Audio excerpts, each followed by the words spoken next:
ভারতের বিভিন্ন গণমাধ্যমে বাংলাদেশ নিয়ে যে অপপ্রচার চলছে সেটি আমরা বাংলাদেশে অবস্থিত ভারতীয় হাই কমিশনকে বিভিন্নভাবে সময়ে জানিয়েছি।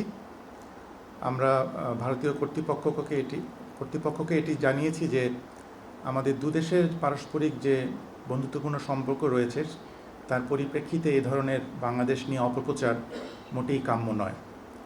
প্রকৃতপক্ষে ভারত এবং বাংলাদেশের মধ্যে ইতোমধ্যে যেসব এগ্রিমেন্ট বা এমওইউ, যেটাকে আমরা সমঝোতা স্মারক বলি, স্বাক্ষরিত হয়েছে, এটি বিভিন্ন মন্ত্রণালয়ের আওতাভুক্ত। সে কারণে সবার সাথে আলোচনা করে এই বিষয়ে পদক্ষেপ নেওয়া দরকার, যেটা একটু সময় সাপেক্ষ ব্যাপার। তো গত 100 দিনে হয়তো এই ব্যাপারে অগ্রগতি সীমিত, বাট আমরা আশা করছি যে আগামী দিনগুলোতে এ ব্যাপারে উল্লেখযোগ্য অগ্রগতি হওয়ার অবকাশ রয়েছে। পাকিস্তান সরকারের পক্ষ থেকে সম্প্রতি আমরা একটি রিকোয়েস্ট পেয়েছি, যেটি প্রক্রিয়াধীন রয়েছে। আমরা আমাদের সিভিল এভিয়েশন মিনিস্ট্রিকে পাঠিয়েছি। এ ব্যাপারে হয়তো পরবর্তীতে ফার্দার আপডেট জানা যাবে। ইন্টারিম গভর্নমেন্ট টেক ওভার করার পর যেসব বিদেশে বাংলাদেশ মিশনগুলোতে যে ডিপ্লোম্যাটরা আছে তাদেরকে রিকল করা হয়েছে, তাদের কতজন ফেরত এসছেন সেই আপডেটটা জানতে চাওয়া হয়েছে।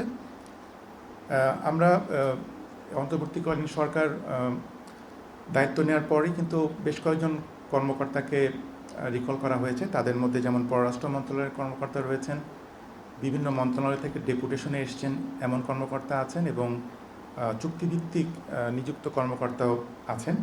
তো চুক্তিভিত্তিতে যে 7 জন রাষ্ট্রদূত নিযুক্ত ছিলেন তাদের মধ্যে 6 জন অলরেডি দায়িত্বভার ত্যাগ করে বাংলাদেশে ফেরত এসছেন। অন্যান্য পর্যায়ে 4 জন কর্মকর্তার চুক্তি বাতিল বা শেষ হলেও তারা যেহেতু এখনও পররাষ্ট্র মন্ত্রণালয়কে রিপোর্ট করেননি, কাজে আমরা বুঝতে পারছি না তারা দেশে এসেছেন কিনা।